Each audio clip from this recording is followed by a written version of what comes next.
Essa é a história de um cara chinês. Ele era um engenheiro mal pago que morreu por conta do estresse no trabalho. Nesse novo mundo existem bruxas com poderes sobrenaturais, e ele decide usar essas habilidades de engenheiro junto com os poderes dessas bruxas para avançar essa sociedade primitiva. Sua nova vida começa de forma brusca, quando ele ouve alguém o chamando para acordar. Ao abrir os olhos, ele se vê sentado numa cadeira, confuso com um lugar estranho ao seu redor. Ele olha em volta e vê mulheres vestidas de maneira esquisita. Quando olha para frente, percebe uma cidade inteira reunida ao redor do que parece ser um palanque para uma execução. Ele fica assustado com essa cena absurda, pois há um tempo atrás ele estava resolvendo cálculos ou desenhando plantas, e agora ele está no meio de um quase decapitamento. De repente, um homem careca se dirige a ele como príncipe, e o lembra que a hora da execução chegou, e que ele precisa anunciar a sua decisão logo. Por um momento, o garoto não entende nada do que está acontecendo, mas ao se concentrar, as memórias do antigo dono daquele corpo invadem sua mente. Ele é o quarto príncipe do Castelo Cinzento, conhecido como Roland. Ele se lembra do seu pai ter enviado todos os filhos para governar territórios diferentes, prometendo que em 5 anos quem governasse melhor herdaria o trono. Mas o Roland está em apuros. Ele é só um cara comum, enquanto seus irmãos são um grupo de elite. O primeiro príncipe é um guerreiro excepcional, o segundo domina as finanças, a terceira princesa tem uma base forte de apoio, e a quinta princesa é super inteligente. Enquanto isso, o Roland era conhecido até então como um inútil completo, alguém sem talento algum. Para piorar, ele foi enviado para uma cidade esquecida por Deus, um fim de mundo, com as ruas cheias de sujeira e abandono. Lá ele precisa lidar com os moradores locais e de alguma forma transformar esse lugar em um território decente. Enquanto se compadece da própria desgraça, o velho ao lado lembra de novo de que é hora de fazer um anúncio, e é aí que o garoto percebe que hoje ele precisa executar uma bruxa. A multidão está impaciente, ansiosa para ver a morte da suposta bruxa, que na cabeça deles é a filha do diabo e merece morrer. O garoto fica chocado com a baboseira dita por esse bando de ignorantes e profundamente decepcionado com o comportamento selvagem da população. Isso deixa muito furioso. Em um gesto de frustração, ele joga o papel na mão do velho longe e, com expressão irritada, ordena que a bruxa seja solta imediatamente. A multidão se cala,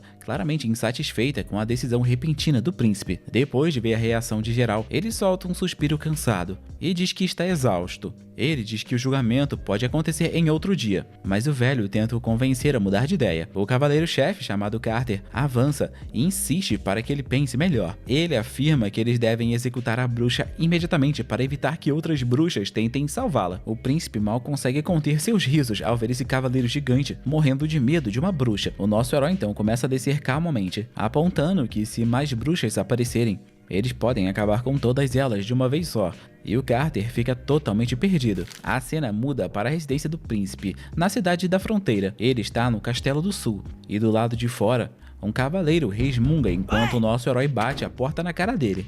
O príncipe solta um suspiro no início, mas logo surta ao perceber que nunca lidou com tanta gente em toda a sua vida. Mesmo depois de uma morte sem sentido, ele não reclama, pois ele está grato por ter uma segunda chance de viver. Determinado, ele decide assumir mais uma vez o papel de Roland e entender melhor o que está acontecendo com a bruxa. A cena então muda para a masmorra da cidade da fronteira, onde ele está prestes a conhecer a bruxa. E apesar de todos os avisos dos cavaleiros sobre os perigos que ele poderia enfrentar, ele apenas ri da situação e tira sarro do Carter por ter medo de uma simples garota. Mas o cavaleiro insiste nervoso, dizendo que bruxas são servas do diabo. Impaciente, o nosso herói segue em frente, até finalmente ficar cara a cara com a suposta bruxa. A bruxa se levanta e dá um passo à frente, e o nosso herói começa a corar um pouco ao ver a beleza dela. Mas o cavaleiro barulhento interrompe imediatamente, dizendo para o príncipe se afastar da bruxa. O nosso herói, tranquilo, apenas coloca a mão no ombro do cavaleiro para tranquilizá-lo e avança novamente, perguntando o nome da garota. Mais uma vez o soldado atrapalha novamente, e cansado das interrupções constantes, o nosso herói dá um tapa leve de frustração na cabeça do cavaleiro e manda ele sair um pouco enquanto ele tenta conversar. E voltando-se para a garota, ele pergunta se ela se sente à vontade para dizer o seu nome. Ela então decide contar tudo. O seu pai trabalhava nas minas quando um desmoronamento o prendeu. Um mineiro ganancioso tentou saquear os pertences dele no meio do caos. Ela reuniu os vizinhos para ajudar o seu pai, mas o tio dela teve que lutar contra esse careca. Quando o homem estava prestes a acabar com seu tio, ela interveio. Ela estendeu a mão e, sem querer, fez algo que nunca desejou. fazendo com que aquele homem virasse cinzas ali mesmo. Foi naquele momento que todos começaram a chamá-la de bruxa maligna. Ela pediu a todos para manterem isso em segredo, mas no fim o próprio pai dela foi quem a denunciou. Logo depois, aquele mesmo conselheiro velho aparece e sugere que o príncipe queime essa garota logo, antes que ela faça qualquer coisa suspeita. Mas o nosso herói manda ele relaxar, porque ele está curioso para ver esses tais poderes da bruxa em ação. A moça fica surpresa ao ver que alguém realmente quer que ela use sua magia, e o nosso herói a incentiva a mostrar o que ela pode fazer. Ela o lembra que seus poderes estão selados por um colar que ela usa no pescoço, e pergunta se ele está mesmo disposto a tirar aquilo, avisando que ela pode acabar causando caos. Mas então ele pega a corrente do colar e a quebra com facilidade e joga o pingente para longe, como se aquilo não fosse nada. Ele então diz a ela: mostre logo os seus poderes. E então o fogo começa a nascer ao redor da bruxa. As chamas começam a tomar conta da cela, e os olhos do nosso herói se arregalam. A cela inteira se ilumina com a intensidade das labaredas, e o príncipe entra em pânico, enquanto a mulher simplesmente sai caminhando com calma, após derreter as grades da prisão. O cavaleiro sai correndo na direção oposta, desesperado, mas o nosso protagonista está apenas hipnotizado pelos poderes incendiários da bruxa. Finalmente, ele entende porque o conselheiro lhe disse que o fogo não poderia tocá-la. Afinal de contas, ela é o próprio fogo. Quando as chamas se dissipam, o antigo engenheiro que ainda vive dentro dele tem um estalo genial. Ele não vai desperdiçar essa magia absurda sem aproveitá-la para revolucionar o mundo ao seu redor. E quando ela pede para que ele encerre a sua vida, pois já mostrou o que ele queria ver, ele a surpreende, jogando seu próprio casaco sobre as roupas queimadas dela e dizendo que ela está contratada. O Roland, usando seus conhecimentos da sua vida passada, declara que ela é basicamente uma máquina de movimento perpétuo, capaz de gerar energia térmica do nada. Mas nem todos compartilham da visão inovadora do príncipe. O conselheiro fica indignado com a decisão do Roland. Ele grita, lembrando que aquela bruxa é capaz de carbonizar qualquer um com um simples gesto. Além disso, ele alerta que contratá-la pode atrair a atenção da Associação da Cooperação de Bruxas, o que poderia levar todos eles à ruína. Mas o Roland ignora os protestos do velho, ordenando que ele prepare um contrato de trabalho imediatamente. Em seguida, começa a se afastar calmamente, mencionando que pretende estabelecer uma relação de trabalho com a bruxa Ana. E então ele dá mais uma ordem, que é providenciar acomodações para ela. De volta ao castelo administrativo do castelo da cidade da fronteira, o velho informa que cuidou de tudo conforme o solicitado, mas admite que ainda tem dúvidas sobre poupar a vida da bruxa. O príncipe o interrompe com firmeza, dizendo que suas decisões não devem ser questionadas. Para o Roland, bruxas não são monstros. Mesmo assim, o velho continua hesitante. É nesse momento que o nosso herói fala com clareza: a cidade da fronteira é um completo desastre. Ele não tem a riqueza do irmão mais velho, nem a inteligência dos outros irmãos. Então, vencer esse jogo de sucessão é quase impossível, a não ser que ele pense fora da caixa. O velho fica impressionado com a determinação do príncipe e concorda em marcar um encontro com a senhorita Ana. Enquanto isso, a Ana está tomando um banho e sendo muito bem cuidada. Quando ela está limpinha e usando roupas novas, ela é escoltada até o príncipe. O cavaleiro mostra ao Roland a casa onde a Ana irá morar. O príncipe fica impressionado com o chalé, ainda mais sabendo que foi preparado em tão pouco tempo. Nesse momento, o cavaleiro anuncia a chegada da Ana, e quando o príncipe se vira e vê a bruxa vestida com roupas de empregada, ele fica positivamente surpreso e impressionado com o resultado. Ele pergunta se ela está confortável com a nova roupa,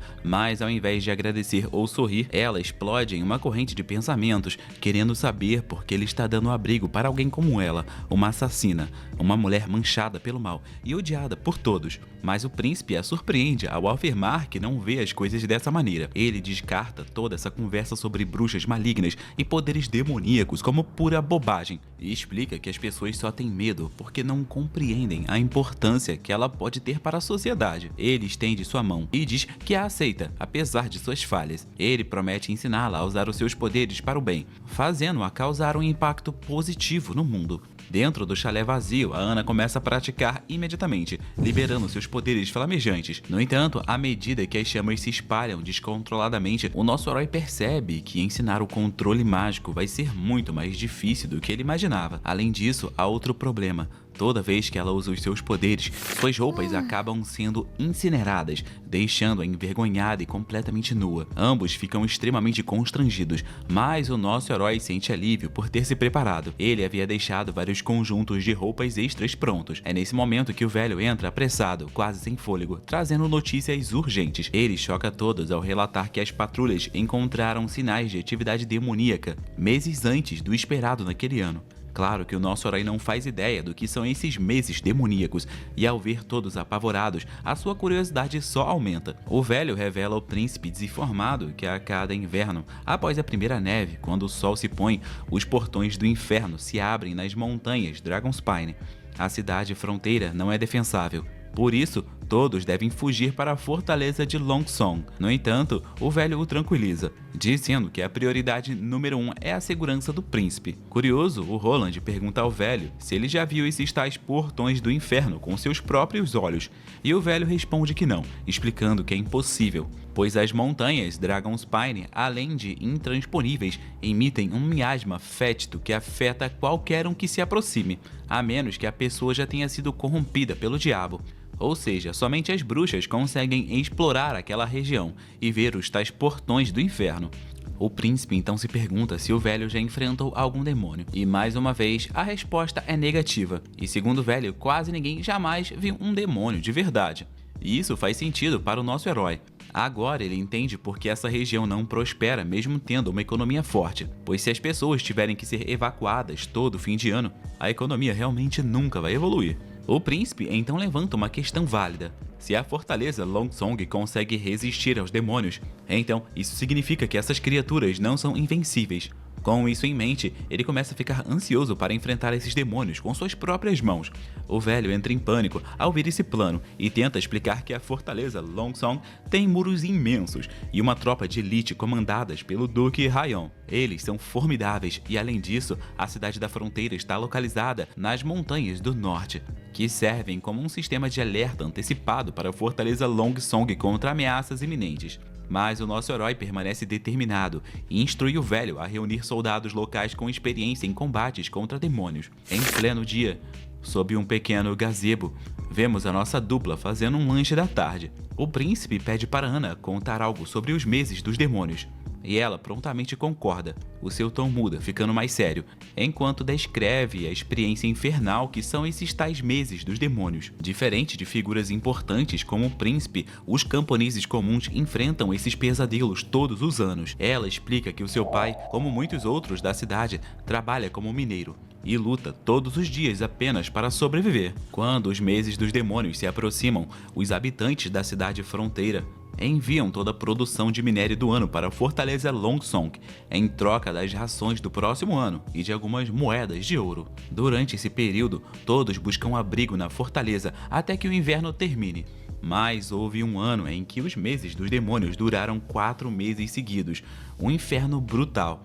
Os oficiais de Longsong informaram que o minério produzido no outono só dava para comprar mantimentos para 3 meses, e o 4º mês só poderia ser coberto quando um novo minério fosse entregue. Mas os demônios continuaram atacando por mais um mês extra, deixando todos presos dentro da fortaleza.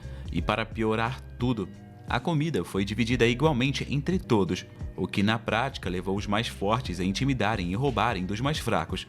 O príncipe fica irritado ao ouvir essa história trágica e diz diretamente para a moça que ninguém mais vai sofrer com esses meses dos demônios. Ao sair dessa casa, o nosso herói pede para se reunir com um conselheiro e verificar o processo das ordens anteriores. A cena muda para o escritório administrativo da cidade fronteira. Barov, o conselheiro, traz 3 pessoas com ele. 2 são soldados veteranos, figuras importantes responsáveis pelas patrulhas da cidade e por acender o farol de alerta todos os anos. E o terceiro é um caçador que afirma já ter enfrentado demônios e até mesmo matado um. Inicialmente, um dos soldados, claramente apavorado, mal consegue falar. Ele começa a gaguejar na frente do príncipe, soltando um monte de bobagens sem sentido. O príncipe então dá um leve empurrão no outro soldado, incentivando-o a falar. O segundo soldado então explica que os demônios costumavam ser criaturas comuns da floresta, mas o miasma maligno os transformou em bestas selvagens. Eles são resistentes, mas ainda podem ser mortos. Assim que os meses dos demônios terminarem, a fortaleza Longsong envia sua cavalaria para acabar com os demônios que restaram nas redondezas. É nesse momento que o caçador dá um soco no chão com força, como se estivesse se exibindo. Ele se gaba dizendo que esses monstros são fáceis de derrotar. Para sua espada, eles são como pepinos. Ele afirma já ter abatido 2 deles. Dito isso, Brutamontes se ajoelha diante do príncipe, e o conselheiro o apresenta como o machado de ferro, dizendo que há boatos de que ele é tão alto porque ele tem sangue dos gigantes em suas veias, vindo diretamente do clã Mojin. O nosso herói pergunta diretamente se as histórias dele são verdadeiras, e o Machado de Ferro afirma com confiança, dizendo que já matou um javali demoníaco e até mesmo um demônio do tipo lobo. Ele começa a explicar como os caçadores classificam os demônios. Assim como o guarda havia mencionado, essas criaturas começaram como animais normais, mas enlouqueceram depois de serem contaminadas pelo miasma infernal, o que as torna tão perigosas. O tipo lobo é sorrateiro e incrivelmente veloz. O javali tem um lombo tão resistente que até bestas de cerco têm dificuldade para perfurá-lo. O príncipe rapidamente percebe que esses demônios são essencialmente animais com habilidades aprimoradas, e o caçador concorda, dizendo que esses não representam grande ameaça. No entanto, o Machado de Ferro fica sério ao começar a falar sobre os tipos híbridos, chamando-os de verdadeiros filhos do diabo. Ele explica que essas monstruosidades são criações horrendas que só poderiam ter saído do inferno. Descrevendo um dos híbridos, o caçador conta que a criatura tinha o corpo e pernas de uma fera musculosa, com asas gigantes que permitiam voo em curta distância. Além disso, seus sentidos eram incrivelmente aguçados, capazes de detectar qualquer presa. Não importava o quão bem escondida a presa estivesse. O Machado de Ferro mal sobreviveu ao ataque de uma criatura como essa. Ele teve que se jogar no rio e perdeu a consciência logo depois. O nosso herói percebe que pode lidar com os monstros comuns usando muralhas altas, mas ele fica sem saber como combater esses híbridos que até mesmo conseguem voar. Ele então pergunta ao cavaleiro se esses tipos híbridos são raros, e o cavaleiro confirma com um aceno, dizendo que durante os meses dos demônios, normalmente aparecem 2 ou 3 desses monstros por ano, o suficiente para causar dores de cabeça até mesmo na fortaleza Longsong. Com todas essas informações, o príncipe finalmente junta as peças, e com um soco na mesa, ele anuncia que vai permanecer na cidade da fronteira durante o inverno. Todos ficam de boca aberta com a decisão, e o cavaleiro entra em pânico tentando convencê-lo de que eles estão em menor número e seriam massacrados pelos monstros, mas o nosso herói o rebate imediatamente. Ele sugere que construam uma muralha, desde as bases da Montanha do Norte até o Rio Vermelho.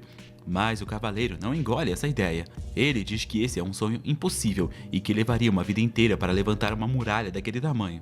Mas o nosso herói está tranquilo e apenas pede para o cavaleiro se acalmar.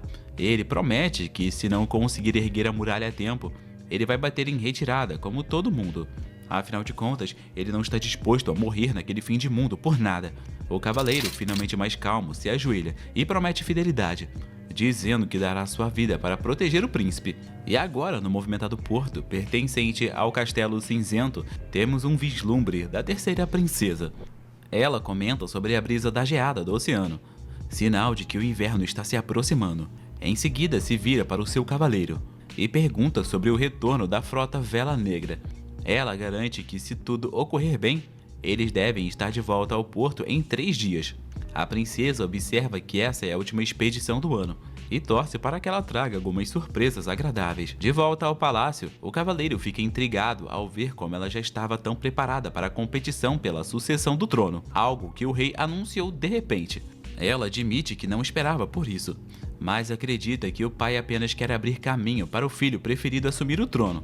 Mesmo assim, ela ri da situação e diz que ser bom em administração não significa que o segundo filho vai vencer automaticamente. Ela então pede ao cavaleiro que pense mais a fundo e entenda por que ela está mandando a frota Vela Negra em uma grande expedição. Após refletir um pouco, o cavaleiro percebe que a frota dela não tem apenas objetivos comerciais. O objetivo da frota dela é ganhar influência e poder real. Desde que lançou seu plano da Vela Negra, a princesa reuniu marinheiros habilidosos, guerreiros implacáveis e aliados estratégicos para apoiar a sua jogada pelo trono.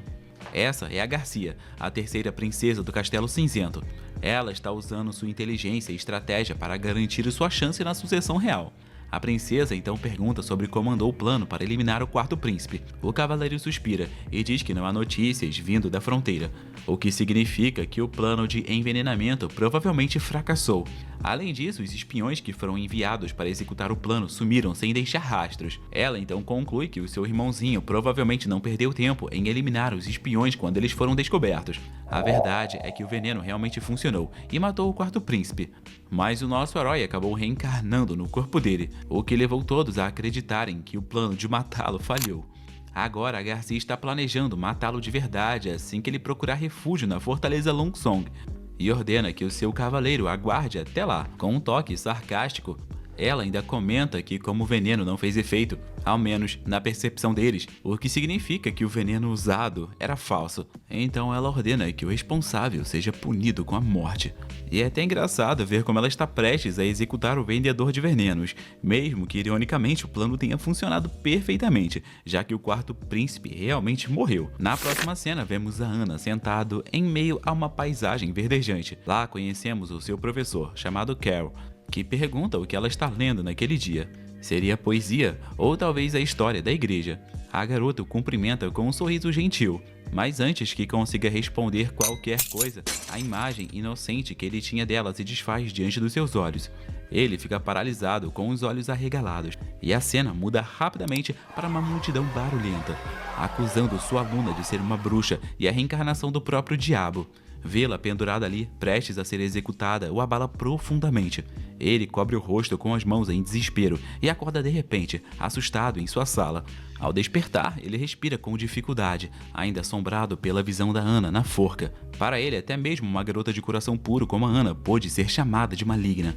Então, os oficiais administrativos gananciosos do Castelo Cinzento só podem ser verdadeiros demônios, nascidos das profundezas do inferno. Com raiva, ele desabafa.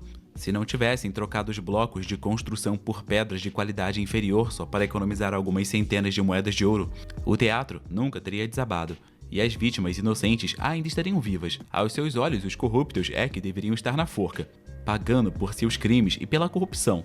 Mas infelizmente esse país nunca puniu os culpados como devia. Ao contrário, eles colocaram a culpa nos pedreiros inocentes e colocaram impostos severos que só fomentaram a desigualdade. Eles ignoraram as leis e ainda rotularam uma garota curiosa e gentil como uma bruxa, condenando-a cruelmente à morte. Desesperado, ele faz um apelo a Deus, pedindo justiça contra aqueles que verdadeiramente merecem ser punidos. De repente, ele ouve batidas na porta.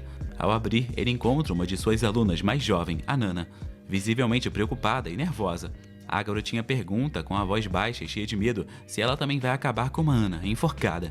O homem se abaixa e dá um leve carinho em sua cabeça e promete protegê-la, custe o que custar. Depois disso, ele sai caminhando pela cidade, tomado por pensamentos sobre como os poderosos abusam dos inocentes, enquanto ele apenas observava, sem poder fazer nada. E agora ele se sente determinado. Ele não permitirá que outra menina sofra o mesmo destino que a Ana. Seu foco então se volta para um alvoroço na praça central. Pessoas estão se aglomerando ao redor do quadro de avisos, onde leem um comunicado postado pelo quarto príncipe. Ele postou um edital chamando trabalhadores para as obras na área da fronteira, incluindo operários, pedreiros, extratores de cascalho e outros. O aviso traz todos os detalhes necessários aos candidatos, e os olhos do professor se arregalam de espanto ao ver a assinatura e o selo do próprio príncipe no documento. E então ele se lembra do quarto príncipe, o mesmo rapaz sobre quem ele ouviu rumores de ter ideias incomuns e uma personalidade completamente diferente dos demais membros da realeza. O príncipe também não parece ser muito fã da igreja, o que reacende uma ponta de esperança no coração do professor. Mas no fundo ele ainda teme, pois apoiar a Ana, uma bruxa, pode fazer com que ele seja rotulado como simpatizante das bruxas, e isso pode muito bem colocá-lo na forca também. Sua esperança é que se o príncipe realmente odeia a igreja, talvez ele também odeie as leis rígidas e opressivas que ela impõe. Essa é a única forma que ele enxerga de proteger as outras garotas de enfrentarem os castigos severos da igreja por serem consideradas bruxas. Agora voltamos para o nosso herói e seu cavaleiro está perguntando sobre as dimensões da muralha que ele planeja construir. O nosso herói responde que ela terá 15 pés de altura e 6 pés de largura, o que é o suficiente para que 4 pessoas possam andar lado a lado no topo. O cavaleiro menciona que será necessário cavar uma vala tão profunda quanto a altura de uma pessoa para estabilizar uma estrutura tão grande. Como a muralha terá 15 pés de altura e 6 de largura no topo, a base precisará ter o dobro da largura para garantir a estabilidade. E mesmo com 350 artesãos trabalhando simultaneamente na escavação e na construção, talvez eles nem consigam concluir essa construção. O príncipe, curioso, pergunta qual será o maior desafio que faz o projeto demorar tanto. E o cavaleiro explica que o problema real está em assentar a muralha em si. Cada pedra precisa ser cuidadosamente escolhida e polida para que ela se encaixe corretamente. Caso contrário, a estrutura não aguentará. O príncipe decide seguir em frente com o plano do cavaleiro e cavar a vala e construir uma muralha ao mesmo tempo. Mas quanto à parte de assentar as pedras, ele tranquiliza o cavaleiro e revela que no Castelo Cinzento, o ateliê de alquimia está produzindo algo novo chamado cimento. O cavaleiro arregala os olhos, surpreso, pois ele nunca ouviu falar de algo chamado cimento em toda a sua vida. Na cena seguinte, estamos do lado de fora da sala do forno de cimento na cidade da fronteira, com os dois parados em frente ao chalé. O príncipe nos explica que fazer cimento é relativamente simples, já que os materiais brutos são abundantes na região, mas o verdadeiro desafio está em acertar a temperatura de calcinação ideal. Infelizmente, ele não se lembra da temperatura exata que é necessária, e nesse mundo não há como medi-la com precisão. De repente, a porta do chalé se abre bruscamente, revelando a Ana. Antes de entrar, o nosso herói pede para o cavaleiro esperar do lado de fora. E fica claro que o príncipe está usando os poderes mágicos da Ana para produzir cimento, e ela parece perfeitamente adequada para essa tarefa.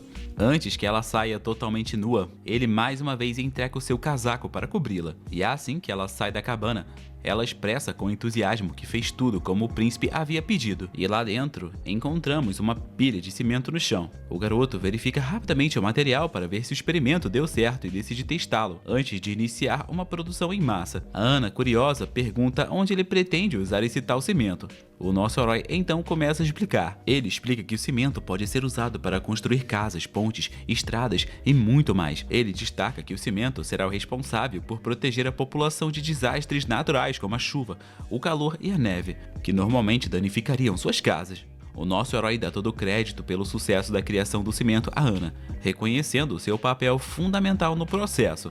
Do lado de fora do chalé, eles finalmente colam alguns blocos de pedra quadrados usando o cimento. Tanto o cavaleiro quanto a garota ficam agradavelmente surpresos com o resultado. O cavaleiro não consegue conter o espanto diante daquela descoberta extraordinária, enquanto o nosso herói inspeciona de perto, também surpreso ao saber que o resultado é muito mais resistente do que compactar barro e terras comuns. O cavaleiro até tenta separar as pedras, mas por mais que se esforce, ele não consegue mover nem um centímetro, muito menos descolar os blocos. O príncipe aproveita para lembrar ao cavaleiro que ele estava subestimando a coisa toda, já que o material ficou ainda melhor do que eles haviam imaginado. O cavaleiro continua admirado com essa invenção fascinante, uma substância pegajosa que vira pedra sólida em pouco tempo. Ele afirma com confiança que com esse cimento eles poderiam cobrir toda a fronteira em 5 anos, mas o nosso herói logo descarta essa ideia grandiosa e diz que nem as muralhas mais altas conseguem deter os inimigos internos. O primeiro inimigo, segundo ele, é a luta contra os desastres naturais, para garantir que o povo não acabe sem teto. Ele também está determinado a provar ao mundo que as bruxas são o bem mais produtivo da humanidade. No dia seguinte, dentro do chalé, o príncipe deu início à produção em massa do cimento. Com a ajuda dos trabalhadores que responderam ao edital de recrutamento, todos se empenharam em reunir os ingredientes e suprimentos essenciais, enquanto a Ana finalmente pôde ter um descanso merecido. Paralelamente, o príncipe deu início à escavação da fundação da muralha da cidade, entre as montanhas do norte e o do Rio Vermelho. No entanto, as coisas não saíram tão bem quanto esperado. O cavaleiro ficou impressionado ao ver o próprio príncipe visitar pessoalmente o local da construção, fazendo discursos motivacionais para os operários da área norte. Ele observou a dedicação de todos, mas o príncipe sorriu sem jeito, admitindo que, apesar dos esforços, tudo o que conseguiram foi cavar uma vala irregular, mais parecida com um escoador improvisado do que com uma fundação sólida para a muralha. E mesmo que o nosso herói fosse fanático por plantas mecânicas e adorasse rabiscar projetos com o seu amigo engenheiro civil, agora lidar com detalhes reais de obras públicas estava muito acima da sua capacidade atual. Ele sente a urgência em encontrar um profissional de verdade para debater ideias. Enquanto ele se perde nesses pensamentos, o conselheiro aparece, dizendo que um pedreiro respondeu ao edital, alegando ser um ex-membro da Guilda dos Pedreiros do Castelo Cinzento. O príncipe reconhece imediatamente a guilda como uma organização altamente respeitada no país, embora já tenha ouvido que ela foi dissolvida após um acidente de construção. Ele apenas dá de ombros e comenta que nesse ramo, riscos são inevitáveis. Ansioso para recrutar pessoas talentosas, ele ordena que o seu conselheiro traga o pedreiro para encontrá-lo. A cena a seguir nos leva ao escritório administrativo do Ronald, na cidade da fronteira. O nosso herói está recostado em sua mesa, passando o tempo, enquanto a Ana lê um livro calmamente ao seu lado. Até que finalmente o cavaleiro chega com a pessoa que o nosso herói tanto esperava conhecer. Para nossa surpresa, a pessoa é ninguém menos que o professor, aquele mesmo que andava inquieto com suas pequenas bruxas. Antes que o professor possa começar a elogiar o príncipe, o nosso herói o interrompe, dispensando as formalidades com um gesto da mão e pedindo para que ele fique à vontade. Quando o olhar do professor recai sobre a Ana, ele fica completamente atordoado, claramente em choque com o que está vendo. Enquanto isso, tanto nosso herói quanto o cavaleiro ficam boquiabertos com esse encontro inesperado. E percebendo que aquilo pode virar um problema, o príncipe imediatamente ordena ao cavaleiro que bloqueie a porta. O cavaleiro prontamente obedece, posicionando-se na entrada, pronto para impedir que aquele homem vá embora, caso ele se torne uma ameaça. O nosso herói acha difícil acreditar que um simples pedreiro tenha acabado sendo vizinho da Ana. Mas de repente o professor cai de joelhos e pede perdão a Ana, lamentando profundamente por não tê-la ajudado quando ela mais precisou. É nesse momento que o príncipe entende que esse homem não representa ameaça alguma para ela. A Ana também reconhece imediatamente o antigo mestre. O príncipe então ordena que ele se levante e exige uma explicação sobre sua relação com a Ana. O homem se recompõe rapidamente, pede desculpas pelo escândalo e se apresenta como Carl, ex-membro da Guilda de Pedreiros, que se tornou professor na cidade da fronteira. Ele revela que a Ana foi uma de suas alunas no passado. O Carl continua, dizendo que não entende por que o príncipe decidiu poupar a vida da Ana. Talvez ele a queira como uma amante, mas sinceramente, ele não reclamaria se fosse esse o desejo do príncipe, pois ser a concubina de um príncipe é ainda melhor do que ser decapitada. O Carl também demonstra alívio ao ver que o príncipe não acredita nessa história de que bruxas são encarnações do diabo. E depois de explicar tudo com clareza, ele menciona um último ponto importante. Existe outra garota talentosa como a Ana, e ele gostaria que o príncipe também a escondesse no palácio, protegendo-a. O príncipe dá o sinal verde para o professor trazer essa garota até ele, prometendo que nenhum mal será feito a ela, caso ela realmente seja uma bruxa. No entanto, ele deixa claro que não pode simplesmente tirá-la da sua família, principalmente porque no momento não há ameaças diretas contra ela. No fundo, o príncipe explode de felicidade, ansioso para conhecer essa nova bruxa e descobrir quais habilidades formidáveis ela pode ter. Embora por fora ele permaneça comportado e sereno, o príncipe esclarece que não salvou a Ana por bondade, mas sim porque precisa da ajuda dela. Ele não acredita nas histórias absurdas que dizem que os poderes das bruxas são malignos. Pelo contrário, ele as vê como pessoas com dons valiosos, desde que usados com sabedoria e responsabilidade. Então, seja Ana ou a outra garota chamada Nana ou qualquer outra bruxa, desde que não tenham cometido os crimes reais, ele nunca as julgará como culpadas. Com isso resolvido, nosso herói finalmente parte para o assunto principal e pergunta ao homem se ele já trabalhou em construções no Castelo Cinzento. O homem afirma que sim e diz que tem bastante experiência. O príncipe então apresenta o seu plano, erguer uma muralha entre a base da Montanha Norte e entre o rio, para manter aquelas criaturas demoníacas afastadas. E a partir de agora, esse homem estará no comando de todo o projeto. Na cena seguinte, estamos nos jardins do Palácio do Roland, na cidade da fronteira, onde a Nana felizmente faz uma visita ao príncipe. Ela parece um pouco nervosa à primeira vista, e quando a garotinha pergunta se está realmente diante do príncipe Roland, ele sorri e confirma: sim, esse sou eu, o príncipe, em carne e osso. A Nana se ilumina e se apresenta gentilmente. Sem perder tempo, ela corre até a Ana e começa a brincar com ela como se elas fossem irmãs de longa data. O príncipe observa as duas e pensa: essas meninas são tão jovens e tão talentosas. Ele realmente está ansioso para ver o que o futuro reserva para elas. Ele então se volta para Nana, lembrando que seu professor comentou que ela despertou como bruxa. A menina pergunta se ele vai executá-la, mas o príncipe responde que não, explicando que só criminosos de verdade enfrentam a forca ou decapitação. A garota insiste, dizendo que está possuída por um demônio, algo que o professor dela também confirmou. Mas a Ana a conforta com um carinho na cabeça, enquanto o nosso herói pergunta quando ela percebeu algo estranho acontecendo. Ela explica que tudo começou há uma semana atrás, quando viu um passarinho com a perna quebrada. Ela sentiu uma forte vontade de ajudar e de repente, bolhas de água surgiram em sua mente e cercaram o pássaro, e assim a perna do pássaro foi curada instantaneamente. Depois de ouvir o relato, o príncipe manda o seu cavaleiro buscar uma galinha. Enquanto o cavaleiro sai à procura de uma saudável, o príncipe fica pensando se os poderes despertos da menina estão ligados à cura. O que, convenhamos, não é pouca coisa. Ele então diz à garota que se ela realmente consegue salvar animais como aquele pássaro, isso significa que ela é uma boa pessoa. A menina concorda, dizendo que o professor também lhe disse que as pessoas têm medo das bruxas apenas porque elas conseguem fazer o que os outros não podem. Ela garante que nunca viu um demônio e não tem qualquer ligação comum. O nosso herói acredita nela de imediato e dá um carinho gentil em sua cabeça, lembrando-a de que a igreja e até mesmo seu professor foram enganados por mentiras. Confusa, a garotinha pergunta por que alguém mentiria sobre essas coisas, e o príncipe responde que não se trata de bem ou mal, mas sim de pessoas tentando ganhar dinheiro espalhando histórias falsas. Quando a galinha chega, a Nana pede ao príncipe para não machucar muito o bichinho. O príncipe concorda, mas pede ao cavaleiro que segure firme a ave, e logo em seguida ele dá uma pancada rápida na cabeça dela. A pobre galinha solta um grito de dor e desaba no chão. Ele então se vira para a menina e diz que é hora de mostrar os seus poderes. Ela acena a cabeça, dizendo que vai fazer o melhor que puder. Assim que coloca a mão sobre o animal, aquelas bolhas de água surgem novamente e ela começa a trabalhar.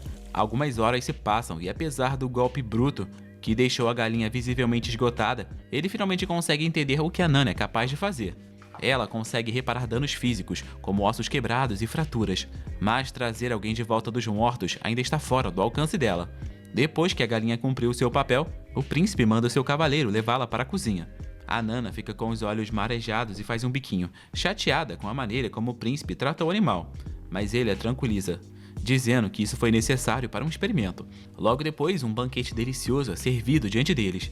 A Nana parece esquecer da galinha e fica muito animada com o frango assado que foi servido na mesa. Depois da refeição, a garotinha se despede, acenando com a mão mais uma vez, e o nosso herói retribui o gesto com um sorriso. Enquanto isso, a Ana demonstra curiosidade. Ela quer saber por que o príncipe não a mantém no palácio, mesmo sabendo que ela também é uma bruxa. Ele então lembra a Nana de que a Ana tem uma família, que não sabe sobre os seus poderes, mas a Ana teme que seus pais descubram e a expulsem de casa. O príncipe concorda que esse risco existe, mas a tranquiliza, dizendo que enquanto os seus poderes permanecerem em segredo, ela deve aproveitar o tempo com sua família.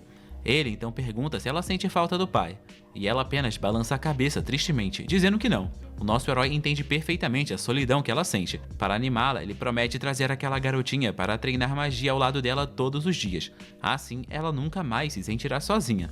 Ele também reforça sua promessa, dizendo que fará de tudo para dar uma vida comum às duas garotas, e ele realmente está falando sério sobre isso.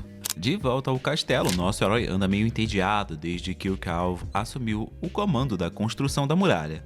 Agora ele passa as tardes tomando chá e ensinando as meninas a controlar seus poderes básicos. De vez em quando ele vai até a base da Montanha do Norte para acompanhar o progresso da muralha, sempre inspecionando quando o trabalho está avançando melhor do que o esperado. Mas certo dia o conselheiro aparece com mais notícias. Ele o informa que contratar todos aqueles artesãos e trabalhadores está saindo caro demais, e todo o dinheiro está vindo diretamente do bolso do príncipe. Pouco tempo depois, enquanto o príncipe quebra a cabeça tentando encontrar uma saída para esse caos financeiro, o velho conselheiro começa a achar estranho o quanto o príncipe mudou ultimamente, como se ele tivesse se transformado em uma pessoa completamente diferente. Antes, esse rapaz não conhecia nada além dos prazeres da vida, e o único motivo que fez o velho continuar ao lado dele foi a promessa do rei, de que ele se tornaria o ministro das finanças ao final da competição pelo trono. Quando chegou na cidade da fronteira, o príncipe nem pensava em administrar o lugar. Ele também não pensava em concorrer seriamente à coroa. Ele desapontou todos os nobres e jogou todas as responsabilidades no colo do velho. Mas desde que resgatou aquela bruxa, o príncipe mudou completamente. Agora ele lida com tudo de forma cuidadosa e estratégica, como se fazer a gestão fosse algo natural para ele. Ele até conversa com o velho em um tom maduro, o que deixa o conselheiro seriamente desconcertado, a ponto de fazê-lo pensar se o príncipe não foi possuído por algum demônio. Mas ele logo descarta a ideia, dizendo que se o príncipe tivesse mesmo sido possuído, ele nunca teria conseguido tocar naquele colar de retribuição amaldiçoado com tanta naturalidade. A cena corta de volta para o porto da cidade fronteira. Dois nobres e um cara ruivo, com pinta de embaixador, estão batendo papo. O sujeito de óculos lembra que passaram por ali há um ano e reclama que a cidade ainda está um deserto de pedras. O ruivo o corrige, dizendo que foi há apenas 6 meses. Ele comenta que a cada estação, o Duque envia um novo representante aleatório para o lugar. Ele lembra da última visita no verão, quando, além das pedras, havia vários tipos de peles exóticas circulando por ali. Quando ele está prestes a contar algo mais interessante, ele decide guardar para si, por algum motivo. Ao invés disso, ele foca no potencial estratégico da cidade fronteira. Ele sugere que, embora atualmente seja apenas um posto avançado, se uma linha de defesa robusta for construída ali, toda a terra entre a cidade fronteira e a fortaleza Longsong poderá ser bem aproveitada. De repente, o cara de óculos entra em pânico, percebendo que o estoque está vazio. A cidade da fronteira deveria entregar o seu minério hoje, e parece que os visitantes vieram buscar o minério antes dos meses dos demônios, em troca de oferecer abrigo à cidade. Diante disso, o embaixador suspira e decide levar o problema diretamente ao príncipe. Eles partem a cavalo em direção ao castelo. Durante o trajeto, o sujeito de cabelo roxo se pergunta se a cidade fronteira encontrou um novo parceiro comercial, ou se já vendeu o minério para a cidade do Salgueiro ou o cume do dragão caído. Ele tem quase certeza de que tudo é obra do quarto príncipe, o nosso herói. O ruivo pensa intensamente: será que o príncipe já fechou acordos com cidades mais abaixo do Rio Vermelho? Se sim, eles acabaram de perder mais uma vantagem de negociação. Ele teme que, se tentarem repetir a jogada de monopólio que usaram antes, eles não terão sucesso, já que o quarto príncipe agora tem outras cidades onde vender o minério. Ao chegarem no castelo, são recebidos com um banquete maravilhoso. O embaixador, sem saber como usar os hashis, olha de canto para o príncipe e tenta comer da mesma forma, mas mal consegue segurar a comida. Enquanto os pedaços de carne escapam dos pauzinhos, ele fica visivelmente sem graça. O príncipe tranquilo comenta que os hashis são mais fáceis e baratos de produzir do que garfos, e que ao introduzi-los para o povo da cidade, ninguém mais precisará se preocupar em comer com as mãos sujas e acabar doente. Com o sol começando a se pôr, banhando o castelo com um brilho dourado, o príncipe se prepara para aproveitar as sobremesas após o jantar improvisado. É então que o embaixador finalmente toca no verdadeiro motivo da visita. Ele comenta que vieram coletar minério como de costume, mas desta vez não encontraram nada no cais. É nesse momento que o nosso herói solta a bomba. Houve um deslizamento de terra nas montanhas da encosta do norte recentemente, então eles estão tentando remover os escombros e retomar a produção ainda nesse mês. Mas, ao que tudo indica, a mina só reabrirá no ano que vem. O embaixador então pergunta sobre a produção dos meses anteriores. O nosso herói dá de ombros e responde que foi mais baixa do que o normal. Mal deu para manter todo o mundo alimentado. Ele acrescenta que, mesmo que consigam reunir uma quantidade razoável de minério, isso só pagaria 2 meses de trigo. Por isso, o príncipe propõe uma ideia. É hora de mudar completamente os termos do acordo. O embaixador fica preocupado e tenta convencê-los a voltar atrás. Ele pede desculpas pelos erros do passado e sugere que as 6 famílias nobres da fortaleza se unam para emprestar comida para um mês, prometendo devolver no ano seguinte. Ele diz sem rodeios que, se eles venderem o minério para a cidade do Salgueiro, eles não vão dever nada a ninguém. E aí vem o plot twist. A cidade do Salgueiro está oferecendo ótimas moedas de ouro em troca do minério. Além disso, eles estão dispostos a trocar trigo, queijo, pão de mel, tudo por preços justos. Qualquer coisa que se possa comprar com moedas de ouro, eles vendem. Comparado à bagunça que é negociar com a fortaleza Longsong, esse novo acordo faz muito mais sentido para a cidade da fronteira. O nosso herói então pergunta diretamente para o embaixador. Ele tem mesmo influência suficiente para fechar esse acordo? Ele pode realmente falar em nome das 6 famílias, garantindo o fornecimento de comida por um mês? Após falar isso, o príncipe percebe o brasão de uma família especial no traje do embaixador, uma pista clara. Ele reconhece que o embaixador pertence a uma das 6 famílias, mas o pergunta se ele realmente pode convencer o Duque Ryan e os outros, ou melhor, se ele pode garantir que o acordo será cumprido. E ele acertou em cheio. O rosto do embaixador fica pálido. E a cena então retorna ao passado, ao momento em que o embaixador tentou convencer o próprio pai, argumentando que o novo governante da cidade fronteira, o quarto príncipe, jamais aceitaria trocar minérios e gemas por comida e pão. Ele sugeriu comprar os recursos por 30% abaixo do valor de mercado, ainda garantindo lucros consideráveis, mas seu pai, um homem careca e cheio de confiança, descartou a ideia com desdém, afirmando que o príncipe preguiçoso jamais se envolveria nos assuntos comerciais da cidade. Ele acreditava que poderia continuar explorando os recursos da cidade fronteira em troca de migalhas, pão e abrigo. E de volta ao presente, o embaixador ruivo pensa melhor e percebe que o príncipe tem razão. Mesmo assim, ele decide fazer uma última tentativa. Ele propõe comprar o minério e as gemas da cidade por 30% abaixo do preço de mercado, confiante de que essa oferta é melhor do que a cidade do Salgueiro. Ele enfatiza que a cidade do Salgueiro fica longe demais, dificultando a busca por abrigo durante os meses dos demônios. Por isso, a Fortaleza Longsong ainda é a melhor opção para a proteção. Ele começa a mencionar as estradas ruins que levam até a cidade do Salgueiro, mas para a frase no meio. Curioso, o príncipe o encoraja a terminar o raciocínio. O embaixador então comenta os perigos que podem surgir ao longo do caminho, e assim ele percebe tarde demais que talvez tenha feito uma ameaça velada a um príncipe, e entra em pânico por dentro. O nosso herói apenas dá uma risada, desfazendo a tensão, e explica que nunca teve a intenção de buscar refúgio na cidade do Salgueiro. Essa revelação pega o embaixador de surpresa, jogando por terra suas suposições.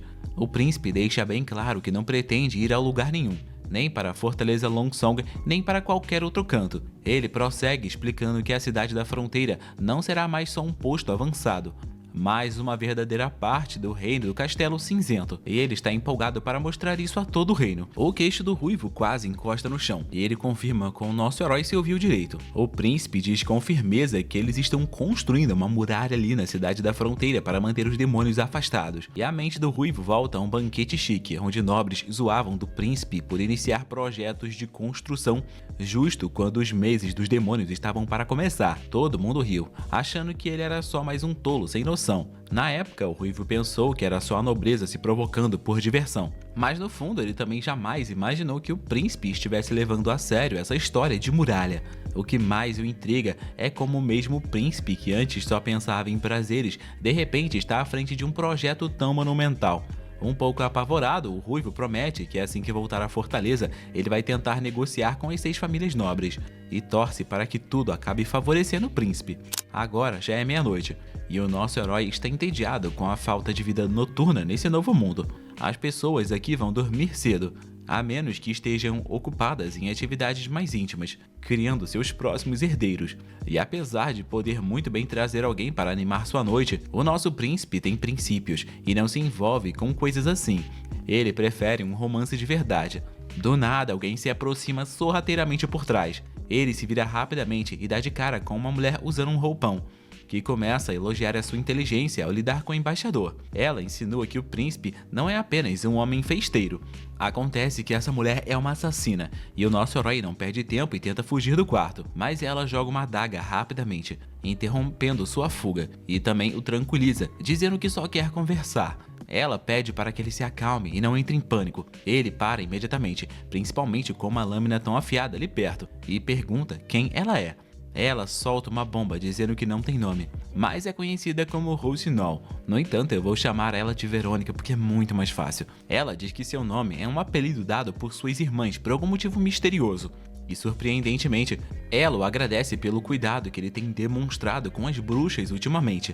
Quando o príncipe observa mais de perto, ele percebe um emblema parecido com o que o velho conselheiro mostrou certa vez, o símbolo da Associação das Bruxas. A mulher volta a elogiá-lo por sua mente afiada, e o príncipe aproveita para perguntar diretamente, perguntando se ela está ali por conta da Ana. Ele admite não saber como ela descobriu sobre a Ana, mas garante que a garota está viva e está bem. A Verônica acena com a cabeça, dizendo que já sabia disso, e ressalta que mesmo se a Ana tivesse morrido, a Associação das Bruxas não mataria um príncipe só por isso, pois não se envolvem com política desse jeito, mas ela o alerta para não subestimar a organização. O príncipe então mais uma vez reafirma que a Ana está segura, e a mulher responde com naturalidade, dizendo que já está ciente. Ela diz que também sabe sobre a outra garota, a Nana.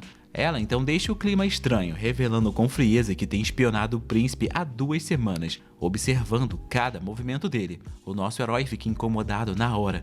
Afinal de contas, ele não fazia ideia de que estava sendo vigiado. Ela o convida a se aproximar, garantindo que não tem intenção de machucá-lo. Relutante, ele se senta diante dela, sem sentir nenhuma hostilidade real. Mas aí a mulher começa a se aproximar demais, notando que ele é diferente. Ele não sente medo dela, e nem mesmo de nenhuma outra bruxa. Então ela continua se aproximando cada vez mais.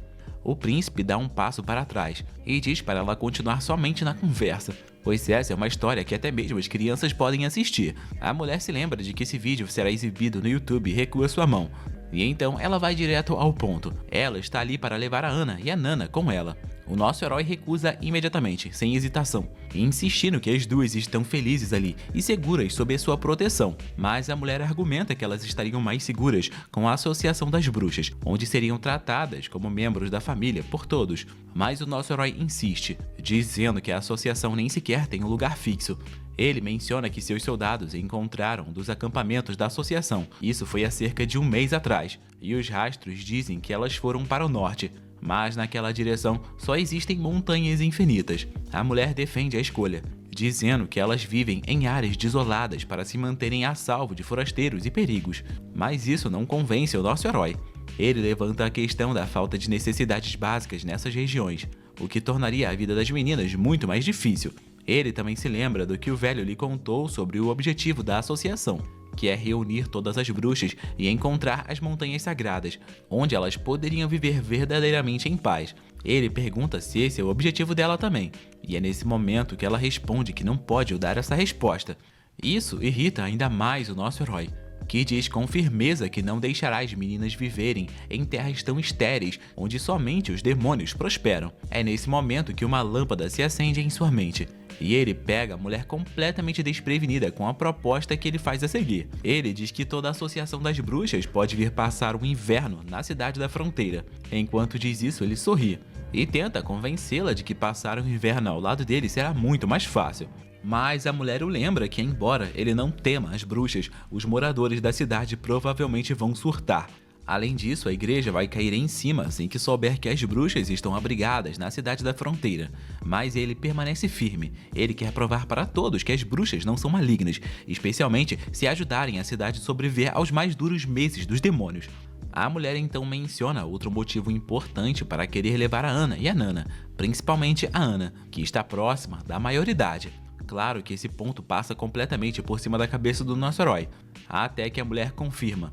Sim, ele ouviu certo. Ela explica que a maioria das bruxas desperta os seus poderes durante os meses dos demônios, ou quando os portões do inferno supostamente se abrem. Basicamente, a maioridade é o estágio final de uma bruxa, e qualquer garota que não despertar até os 18 anos nunca se tornará uma bruxa por completo. Mas quando uma bruxa atinge a maioridade durante os meses dos demônios, os demônios tomam conta de suas mentes, causando uma dor insuportável. Parece que algo tenta explodir dentro do corpo, forçando cada veia e tendão ao limite. Se a bruxa sobreviver, ela se recupera em 4 ou 5 dias, mas se não resistir, a morte é brutal, com muita dor envolvida.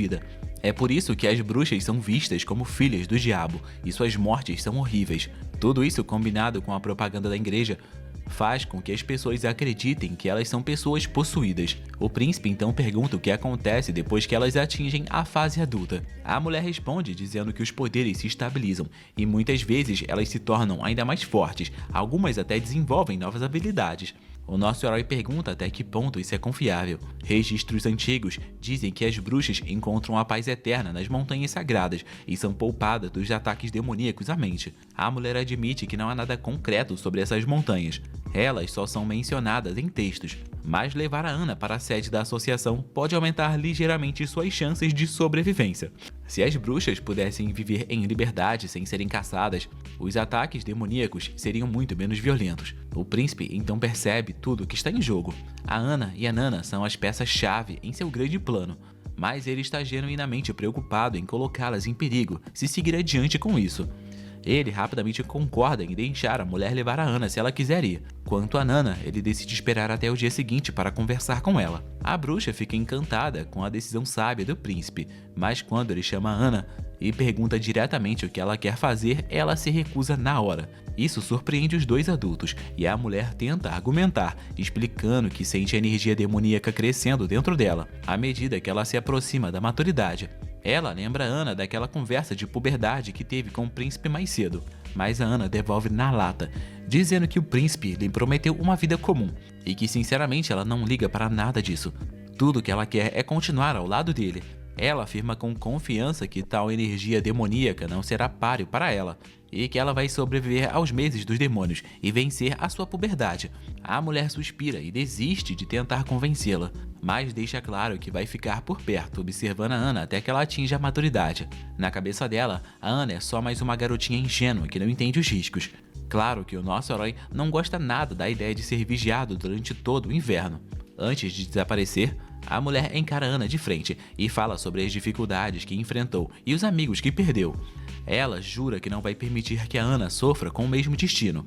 Com essas palavras, ela se despede da garota e some no ar sem deixar rastros. Ver aquilo deixa o príncipe chocado. Ele fica maravilhado com as habilidades de assassinato dela. E sozinhos novamente, ele dá um carinho reconfortante na cabeça da Ana e diz para ela ir dormir, pois já está ficando tarde demais para ela ficar acordada. No dia seguinte, o nosso herói saúda os cidadãos da cidade com um animado bom dia.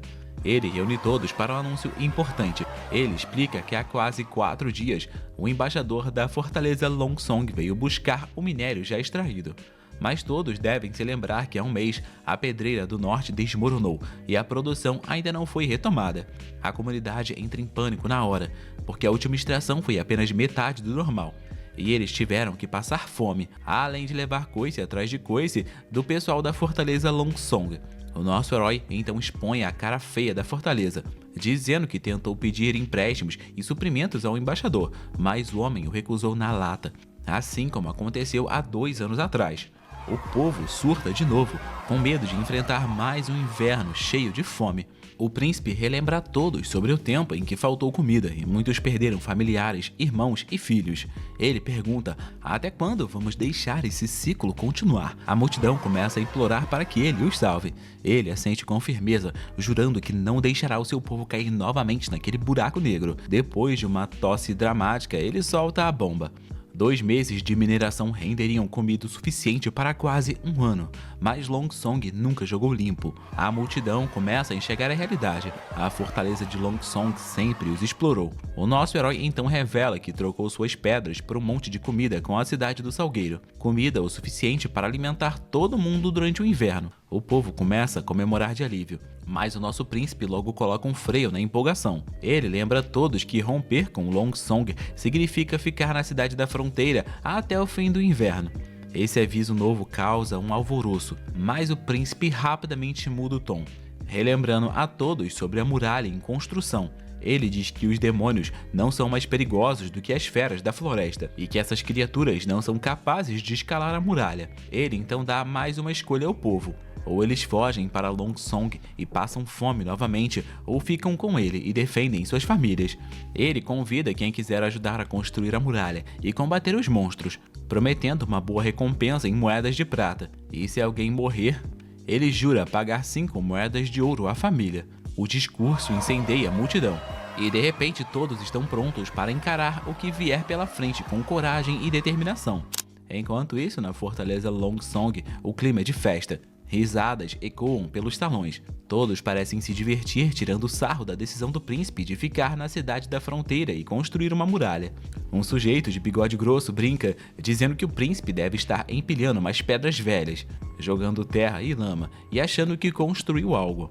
Ele aposta que eventualmente o príncipe vai correr de volta para Longsong, desesperado.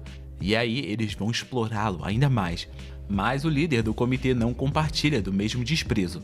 Ele pede a opinião do embaixador Ruivo. Confuso, o Ruivo comenta que o plano original era manter o monopólio como sempre, comprando minério por 1/3 do valor de mercado, o que era um ótimo negócio.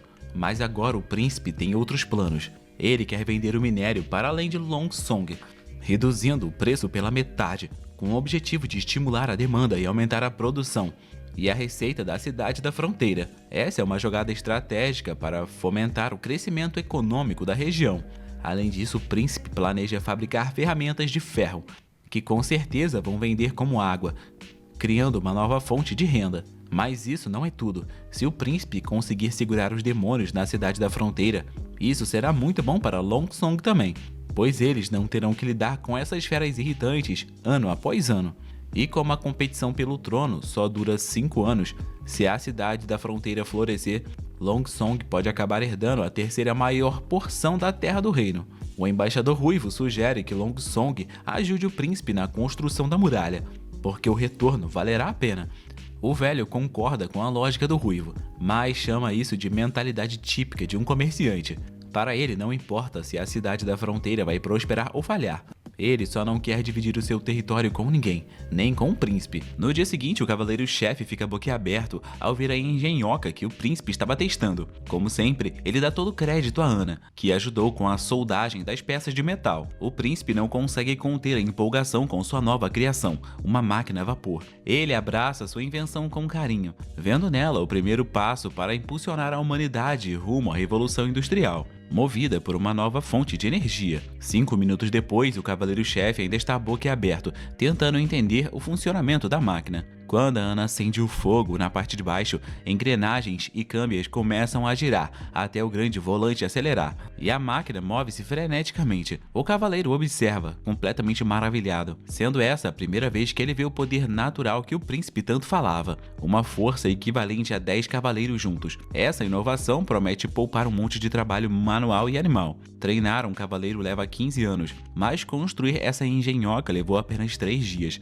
O cavaleiro se impressiona com o fato da máquina não precisar de alimentação, não se incomodar com o tempo e ser imune a flechas ou lâminas. Ele se pergunta se num mundo com máquinas assim, os cavaleiros tradicionais ainda seriam necessários. O príncipe fica muito feliz ao ver que esse mundo avançou séculos em questão de minutos. Mais tarde naquela noite, o príncipe abre a porta do quarto e encontra novamente a assassina, agora juntando os projetos que ele havia guardado em segredo. Ele brinca com ela, dizendo que já chega de espionagem, mas ela sorri, elogiando suas criações e comentando o contraste entre sua personalidade e sua genialidade como inventor. Ele, cabisbaixo, admite que os planos são para sua invenção maior e, mais uma vez, elogia Ana por sua ajuda na fabricação dessa máquina, que pode servir para fazer qualquer tarefa que exija força bruta ou produção em massa. Ela, satisfeita, guarda os projetos em seu hobby, afirmando que ela percebeu o valor deles para a Associação das Bruxas. Ela então joga um documento e, curioso, ele pega a carta. Essa é uma carta direcionada a uma serva dele, ordenando que o príncipe seja eliminado durante os meses dos demônios. O príncipe conhece bem essa empregada, pois em suas memórias ele se lembra de como o príncipe Roland a usava em seus planos noturnos. A carta não tem assinatura, mas ela suspeita fortemente que tenha sido enviada por uma das irmãs, talvez a terceira princesa Garcia. Isso sugere que o Roland não pode confiar em ninguém, principalmente em suas empregadas. Ele fica impressionado com isso e dá permissão para essa bruxa investigar quem está por trás da sua morte. Ela assume uma pose respeitosa e sai com os projetos como pagamento. No dia seguinte, ainda abalado, ele recebe uma visita do cavaleiro, que aparece e conta que uma empregada dele morreu de forma natural após cair da varanda. Eles investigaram tudo e não houveram sinais de luta, e os guardas dizem que ninguém entrou ou saiu. O príncipe, cabisbaixo, instrui o chefe dos servos a cuidar das formalidades. Pouco tempo depois, a assassina retorna e revela que a empregada do príncipe Roland se envenenou logo após ao vê-la. Ela estava amarrada, mas disfarçava o veneno com um dente falso, e após morrer, ela foi jogada na varanda para parecer um acidente. E a partir de uma carta recolhida no apartamento dela, a bruxa assassina pôde deduzir que a terceira princesa realmente estava por trás de tudo isso, extorquindo aquela mulher para matar o príncipe. O Roland se sente ainda mais desapontado com seus irmãos e suas ambições cruéis. A assassina se aproxima e diz que precisa partir, pois agora há alguém se aproximando, e então ela desaparece no ar. Antes que desapareça por completo, o príncipe dá uma olhada para o decote dela, e logo em seguida ele fica um pouco constrangido. Logo depois, o consultor chega com boas notícias. Um grupo de voluntários está disposto a enfrentar os demônios durante os meses dos demônios. O príncipe sorri e diz que precisa ver isso de perto. O velho conselheiro pergunta se é sensato enviar civis contra demônios, e lá fora, o príncipe constata que ele tinha razão, pois todos parecem mais arruaceiros do que guerreiros. Mesmo assim, o cavaleiro se anima,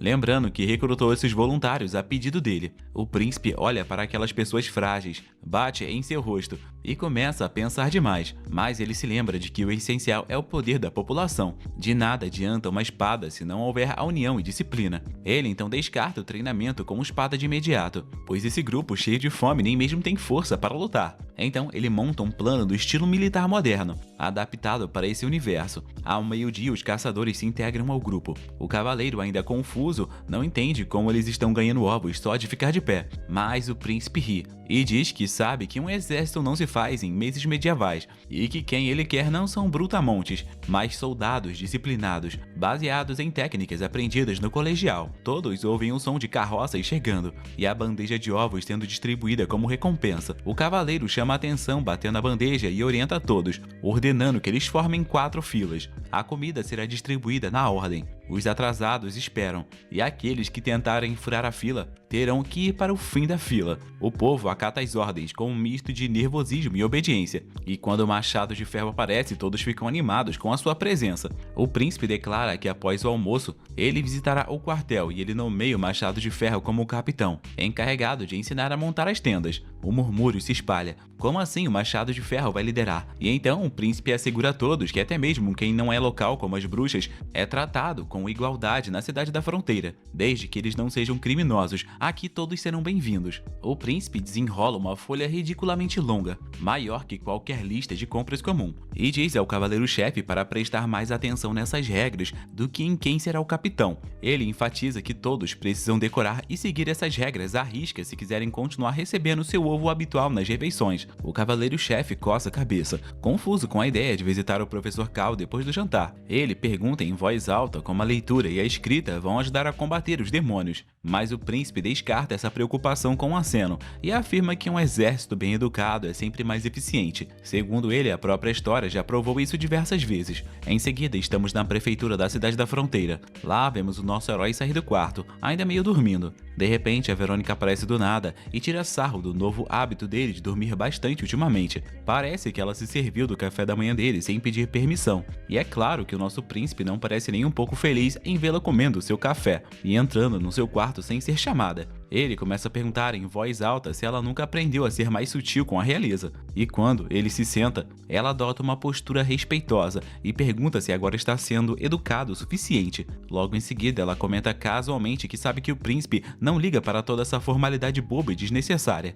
Ele fica surpreso ao ver que ela parece saber exatamente do que ele gosta. Ele suspira e diz para ela comer logo tudo de uma vez. Assim, pelo menos, ele pode pedir outra porção depois. Ela cai de boca na comida, enquanto o príncipe começa a folhear seus novos projetos e plantas. A mulher então pergunta com curiosidade por que ele tem feito tantos pedidos de blocos de gelo, já que eles estão no auge do inverno. Ela diz que se ele quiser deixar o uísque gelado, é só colocar a bebida do lado de fora. E olhando o livro de pedidos todo aberto, o príncipe Roland se dá conta que ela provavelmente viu tudo que ele tem encomendado nos últimos tempos. Então ele inventa uma desculpa e diz que está tentando fazer queijo e que para isso ele precisa manter certas coisas abaixo de zero. A garota então elogia a esperteza dele, achando a sua ideia genial. Mas dentro da mente do nosso herói, descobrimos que ele acabou de contar uma mentira sobre o tal queijo. O que ele está fazendo é, na verdade, algo ainda mais confidencial, que ele não quer revelar para Verônica, pois ainda não confia nela como confia na Ana e na Nana.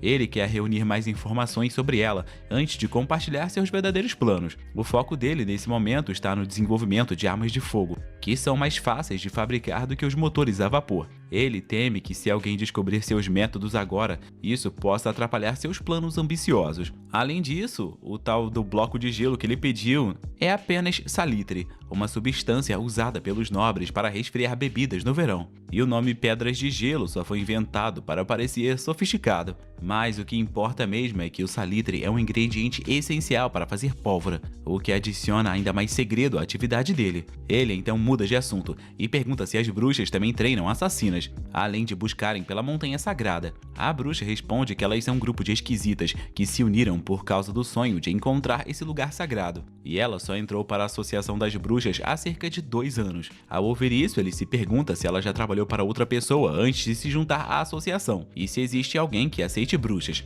Ao colocar o prato de lado, a mulher ri da ideia, chamando-a de ridícula. Ela revela que no antigo lugar onde ela estava, se as pessoas tivessem descobrido que ela havia se tornado uma bruxa, as pessoas nem mesmo teriam deixado ela passar pela porta da frente. Além disso, ela admite que se não tivesse sido útil para ele mais tarde, a pessoa que a usou teria se livrado dela de forma discreta e rápida. O príncipe fica ainda mais curioso e exige uma explicação mais completa sobre o passado dela, mas ela opta por ficar em silêncio, prometendo contar tudo com detalhes no momento certo. Ela também o tranquiliza, dizendo para ele ele não se preocupar. Ela diz que está livre há 5 anos e não pretende ser mais peão de ninguém. O príncipe permanece em silêncio, com uma expressão meio abatida, e 5 dias se passam desde aquela conversa.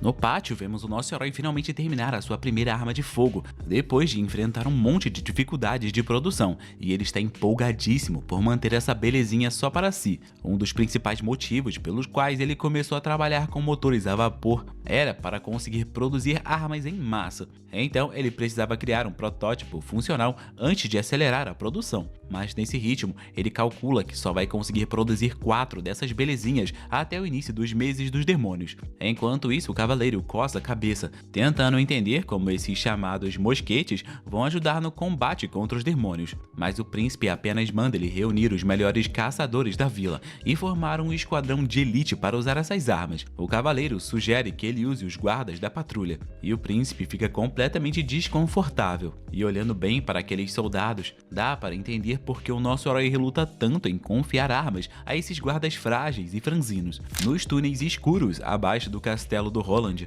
alguns soldados marcham pelos corredores subterrâneos. De repente, um deles salta no ar e ataca outro soldado. O soldado com a cicatriz no rosto diz ao soldado de bigode fino para se render ou sofrer o mesmo destino do seu amigo. Ao se lembrar do seu amigo caído, o soldado de bigode fino fica ainda mais revoltado, jurando que jamais deixará esses brutamontes colocarem os pés no castelo. Com um surto de força, ele joga o homem da cicatriz para longe, fazendo com que a espada dele voe. O bigode fino então saca sua própria espada e a crava no ombro esquerdo do inimigo, declarando que essa é pelo seu grande amigo. Enquanto sangra, o homem da cicatriz debocha, surpreso de um simples guarda da patrulha conseguir feri-lo. O homem de bigode fino se irrita ao ouvir isso e deixa claro que enquanto esses homens perdiam tempo apostando e dormindo em tavernas, ele e os seus amigos treinavam todos os dias para proteger sua cidade natal. Ele jura que não permitirá que as pessoas de Long Song e seus parceiros destruam a paz dessa vila. E quando o bigode fino se prepara para acabar com seu oponente, um outro sujeito arrogante entra na briga e o apunhala bem no peito. O pobre soldado se contorce de dor e cai no chão. Enquanto isso, os outros invasores o encaram com confiança. Surpreendentemente, o bigode fino ainda consegue reunir forças para arrancar a adaga do peito. Apesar da dor e com um movimento rápido, ele lança sua arma em direção a uma tocha próxima. A adaga quebra a tocha, apagando a chama e mergulhando tudo em uma escuridão. No depósito de alimentos do castelo, o bigode fino se esconde dentro de um dos tonéis. Ele tem certeza de que os infiltradores estão ali para sabotar os suprimentos de comida. Se conseguirem destruir tudo, a cidade da fronteira será obrigada a evacuar e se refugiar na fortaleza Long Song. O soldado começa a se sentir desapontado consigo mesmo por não conseguir proteger um recurso tão vital, enquanto o príncipe está se matando de trabalhar pelo progresso da cidade. De repente, o rosto dele fica tomado pelo pavor ao ver a porta se abrir atrás dele, revelando os mesmos soldados briguentos. Um dos intrusos o agarra pela gola e o joga no chão, mandando ele parar de fugir e se render logo às exigências do Duke Ryan. Caso você tenha esquecido, Duke Ryan é aquele sujeito de cabelos brancos que não quer que o nosso herói perto do território dele. O soldado permanece firme, mesmo diante da ameaça. Ele declara com ousadia que o seu príncipe certamente irá frustrar os planos do Duke Ryan. Os invasores apenas zombam da ideia, rindo das habilidades do príncipe. Em seguida, o líder manda seus capangas derrubarem o soldado e destruírem os mantimentos que estão ali. Sem hesitar, um dos capangas acerta um golpe forte na cabeça do cara do bigode fino. Antes de perder a consciência, o pobre soldado se pergunta se aquele seria o seu fim, mas o destino parece ter outros planos, porque a bruxa assassina surge de repente na cena. Ela pergunta se os invasores estão se divertindo no território dos outros, mas já avisa que a festa deles vai acabar bem rápido. Os invasores perguntam quem ela pensa que é, e ela responde com frieza que é apenas uma moradora da cidade da fronteira. Ela então pergunta o que esses palhaços estão fazendo ali, sugerindo que eles parecem ratos de esgoto se esgueirando pelos bueiros. Parece que os intrusos não fazem ideia do tamanho da enrascada em que se meteram, e o líder diz para sua equipe apenas derrubarem aquela mulher misteriosa, mas ela apenas sorri e num piscar de olhos, ela balança a mão e os corpos começam a cair. O nosso soldado vai desmaiando, enquanto ela vai derrubando os invasores um a um, e antes mesmo que ele possa entender quem ela é, ele desmaia. No dia seguinte, os corpos dos invasores estão espalhados no depósito de alimento. O cavaleiro que inspeciona a cena coça a cabeça, tentando entender quem foi que derrotou todos aqueles homens. Ele sabe que o Bigode Fino não teria conseguido com todos os ferimentos que sofreu, e o cenário mais provável é que algum estranho tenha intervindo, sem precisar de ajuda alguma. Os movimentos foram tão limpos e precisos que os inimigos não tiveram nem chance de reagir, e não há nenhum sinal de bagunça ou indicativo de briga. Não tem sangue pelo local, não tem barris revirados e nem mesmo um arranhão no local. De repente, ele começa a pensar que alguém com habilidades absurdas em esgrima está rondando por aí. E isso faz até sentir certo orgulho da história de sua própria linhagem e de sua herança nas artes da cavalaria. O soldado traz o relatório. As autópsias foram feitas e os corpos foram identificados. 8 eram guardas da cidade e um ainda permanece um mistério. O chefe dos cavaleiros pergunta sobre os sobreviventes e o soldado responde que o Capitão Brian está recebendo um tratamento especial de cura e o outro sobrevivente foi jogado na masmorra e trancado. O cavaleiro ordena que o soldado capturado seja rapidamente interrogado. Enquanto isso, o príncipe se sente irritado por ainda não ter avançado com nada concreto. No meio disso tudo, já aparecem esses caras tentando derrubá-lo, mas ele é grato pela Verônica ter surgido e salvado o dia. A Verônica o tranquiliza, dizendo que aqueles intrusos não teriam chance alguma de alcançá-lo, ainda mais com Ana dormindo bem abaixo do piso dele. É aí que o príncipe tem uma ideia genial. Ele propõe a Verônica que ela se torne sua guarda-costas secreta e oferece a ela um trabalho que paga mais do que a Ana. Ela terá um lugar confortável para morar, com um jardim, 2 dias de folga por semana e até férias remuneradas. E mesmo com todas essas regalias tentadoras, ela recusa educadamente e explica que não pode abandonar a associação e os amigos que lá estão.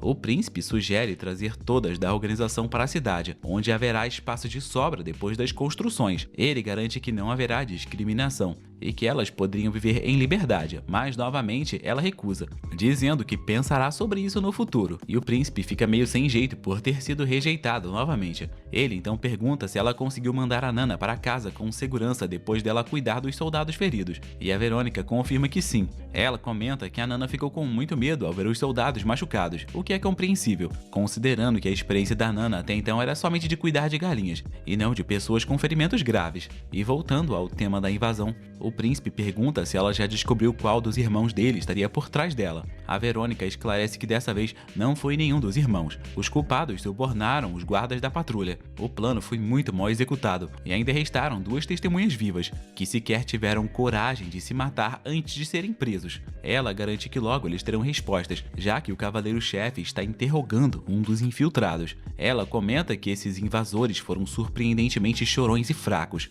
muito diferente daqueles enviados pela terceira princesa. Lá fora, ainda em clima calmo, vemos o príncipe andando com o cavaleiro-chefe, até o soldado do Bigode Fino. Ao ver o príncipe, o soldado se assusta e pula da cama. O príncipe começa falando sobre a coragem do Brian e a luta que ele fez. O Brian, emocionado, diz que seu amigo foi quem realmente se destacou, o verdadeiro herói que sacrificou a vida. O príncipe o conforta, assegurando que fará um funeral para seu amigo e trará o reconhecimento que ele merece por sua bravura, enquanto os invasores sobreviventes receberão um castigo completo, que é a morte daqui a 3 dias, e o príncipe espera que o homem do bigode fino esteja bom o suficiente para testemunhar isso. O Brian menciona que aquele homem supostamente tem sangue nobre e diz que possíveis complicações com a fortaleza Longsong podem ocorrer, mas o príncipe ignora essa preocupação e diz que aquele homem, mesmo tendo linhagem nobre, não possui nenhum título nem terras. Além disso, ele tentou incendiar os mantimentos da cidade, causando um caos que não pode ser ignorado. E após dizer para o Brian que outra pessoa estará cuidando das patrulhas, ele pede para que o Brian descanse um pouco. E ele também assegura que durante os meses dos demônios, ele será honrado como um cavaleiro valente do príncipe. Na sequência, estamos no topo da muralha da cidade, onde os novos recrutas estão sendo treinados com afinco pelo caçador Machado de Ferro. Ele de repente chama a atenção de todo mundo, porque o príncipe está ali para uma inspeção, mas parece que o nosso príncipe está meio perdido sobre o que dizer. Ele caminha em direção a um soldado aleatório, e sem saber muito o que dizer, ele começa a perguntar sobre a rotina diária dele com um sorriso amigável. E então, como está o seu treino? Você tem comido bem? O soldado fica visivelmente nervoso na presença do príncipe, enquanto o nosso herói improvisa algo que ele parece ter tirado de um daqueles programas de TV.